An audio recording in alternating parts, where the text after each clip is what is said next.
dan ternyata sekarang ditemukan lokasinya itu adalah di antara Azerbaijan dengan Armenia.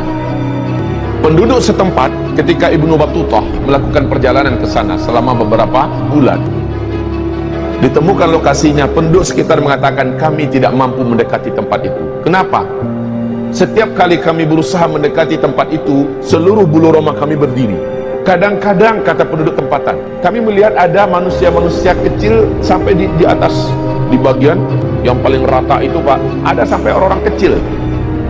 Orang kecil ini, orang kate-kate itu orang Asia lah, yang pendek-pendek dibandingkan orang Eropa, orang Barat tinggi-tinggi. Kecil-kecil muncul ke atas. Setiap kali mereka sampai ke atas, kami melihat ada angin kencang menghantam, lalu mereka terjatuh kembali ke dalam. Setiap kali ada yang sampai ke atas, ada angin yang menghantam mereka, kembali terjatuh ke dalam.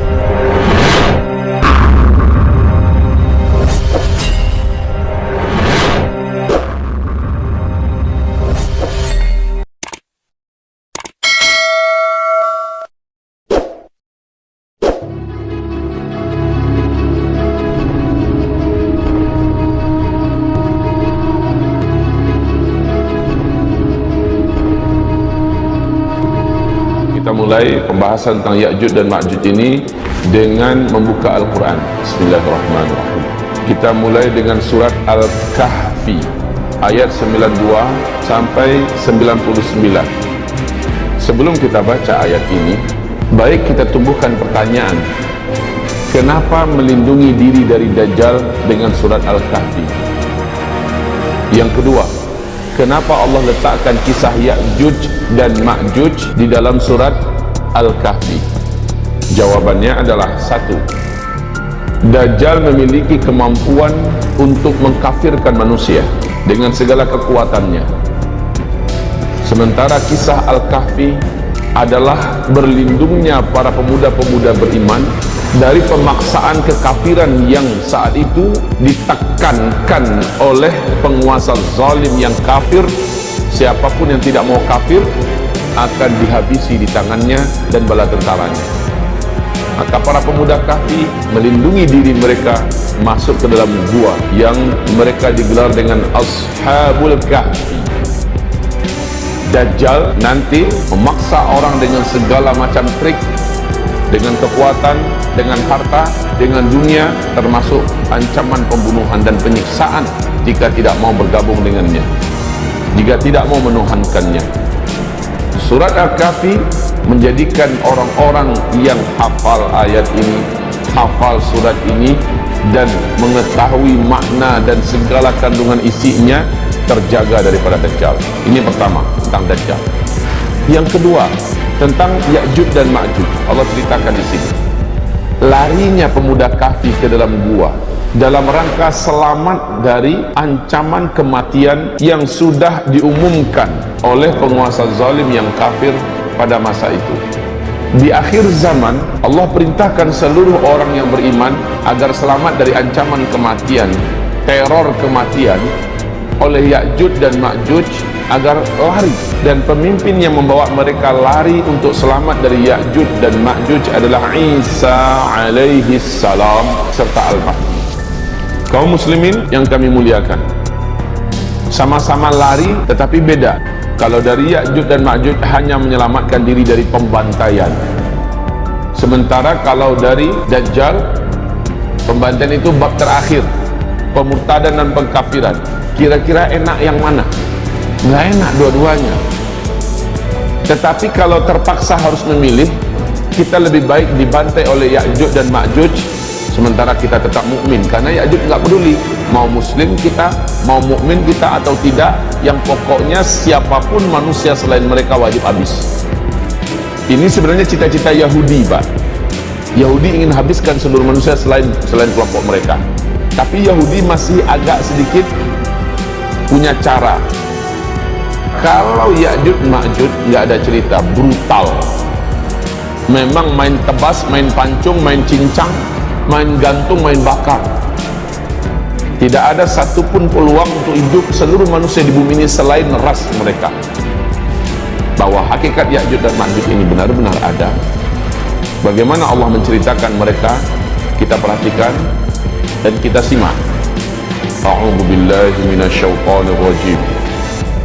Ayat 92. Sebenarnya kisah mereka itu dimulai dari ayat 90 ya. Kisah mereka yakni tentang Dzulqarnain. Tapi penekanan kita ambil dari ayat 92. A'udzu billahi minasyaitonir rajim. Bismillahirrahmanirrahim. Hatta idza balagha bainas saddain wajada min dunihima qauma la yakaduna yafqahuna qawla. Dia ini adalah Dzulqarnain, sang panglima tempur, raja penakluk yang tak terkalahkan, penguasa timur dan barat yang disebut dengan Dzulqarnain. Allah menyebut namanya Dzulqarnain. Dzulqarnain ini adalah gelar, bukan nama aslinya. Maksudnya kaum ini betul-betul nggak ngerti bahasa orang lain selain bahasa mereka. Dan kaum ini dalam sejarah adalah kaum yang benar-benar pribumi, pedalaman, bahkan mereka tidak punya pakaian. Dan mereka hidup super primitif. Mereka tidak bergaul dengan manusia yang hidup pada zaman mereka, kecuali hanya mereka saja. Oleh karena itu mereka tidak ngerti bahasa yang lain. Dzulqarnain sampai ke sana. Pada intinya ada 1-2 di antara mereka yang dapat diajak berkomunikasi. Keluhan mereka, jadi bukan yang ini yang Ya'juj Ma'juj, bukan, tapi mereka adalah yang mengeluh dari karena seringnya Ya'juj Ma'juj atau kabilah Ya'juj dan Ma'juj menyerang mereka. Lalu mereka minta kepada Dzulqarnain, jadikan kami dengan mereka itu ada pembatas yang menjadikan mereka nggak bisa menyerang kami. Apapun keinginan dari perbendaharaan dunia, duit, emas, apa segala macamnya, kami akan siapkan. Walaupun suku ini suku primitif, tapi mereka memiliki perbendaharaan bumi, kekayaan emas segala macamnya. Dzulqarnain menolak. Yang Allah berikan kepada saya lebih baik dengan apa yang ada di tangan kalian. Dzulqarnain dengan gagah mengatakan, sorry, tidak tertarik dengan tawaran kalian. Tapi karena bangsa atau kabilah Ya'juj Ma'juj itu betul-betul real, memang terkenal kebiadaban dan kebrutalan buasnya mereka, siap, kami akan bantu kalian. Syaratnya kalian bantu kami. Kumpulkan semua besi yang ada di bumi ini, yang bisa kalian kumpulkan. Kumpulkan semuanya. Kemudian Dzulqarnain mulai membuat cetakan untuk dimana dia akan ngecor dengan besi. Subhanallah. Orang ngecor dengan semen, ini ngecor dengan besi. Nggak tanggung-tanggung antara 2 gunung. Gunung ini sama tingginya. Jadi dari puncak gunung ini ke puncak gunung ini, di sini dibuat cetakan, di sana nanti akan dicor dari atas. Apa teknologi yang digunakan Dzulqarnain? Makanya jangan dikatakan teknologi kita ini udah puncak, Pak. Zaman dulu teknologinya Allah menyebutkan dalam Al-Quran yang belum pernah kemampuan mereka sampai oleh kamu sampai hari kiamat. Jangan katakan bahwa kita sudah ada di puncak teknologi sekarang. Allah telah pernah menaikkan manusia di puncak teknologi, Allah hancurkan. Allah naikkan ke puncak teknologi, Allah hancurkan. Dan Allah berkata teknologi yang ada pada mereka lebih baik daripada yang ada pada kita. Ya'juj dan Ma'juj ini sekali lagi nggak peduli. Ketemu binatang, binatang mereka tangkap, dan binatang itu mereka jadikan makanan mereka. Ketemu manusia, mau kecil, mau tua, wanita, laki-laki, pasti mereka cincang, mereka bantai. Dan kejahatan Ya'juj dan Ma'juj ini saking terkenalnya, sampai-sampai tidak ada satupun manusia yang sanggup melawan dan mengalahkan mereka saat itu. Dan ternyata ketika mereka lepas, Allah juga menyebutkan tidak ada satupun kekuatan di bumi yang sanggup menghadapi Ya'juj dan Ma'juj. Bahkan kekasih Allah Isa alaihissalam sekalipun tidak berkutik di hadapan Ya'juj dan Ma'juj. Al-Mahdi dengan bala tentaranya tidak sanggup berhadapan dengan Ya'juj dan Ma'juj. Hebat Ya'juj Ma'juj ini. Saya sampai sekarang belum mampu membayangkan seperti apa Dzulqarnain bekerja dengan bala tentaranya dan sekaligus dibantu oleh penduduk lokal yang pribumi yang ada. Luar biasa, Pak. Dibuat cetakan yang akan menjadi dinding yang dicor nanti dengan besi. Ketinggian dinding itu nggak tanggung-tanggung, setinggi gunung di antara 2 puncak gunung. Dan ternyata sekarang ditemukan lokasinya itu adalah di antara Azerbaijan dengan Armenia. Penduduk setempat ketika Ibnu Battutah melakukan perjalanan ke sana selama beberapa bulan, ditemukan lokasinya, penduduk sekitar mengatakan kami tidak mampu mendekati tempat itu. Kenapa? Setiap kali kami berusaha mendekati tempat itu, seluruh bulu roma kami berdiri. Kadang-kadang, kata penduduk tempatan, kami melihat ada manusia-manusia kecil sampai di atas, di bagian yang paling rata itu Pak, ada sampai orang-orang kecil. Orang kecilnya, orang KTKT itu orang Asia lah, yang pendek-pendek dibandingkan orang Eropa, orang Barat tinggi-tinggi. Kecil-kecil muncul ke atas. Setiap kali mereka sampai ke atas, kami melihat ada angin kencang menghantam, lalu mereka terjatuh kembali ke dalam. Setiap kali ada yang sampai ke atas, ada angin yang menghantam mereka, kembali terjatuh ke dalam. Ini kata penduduk setempat.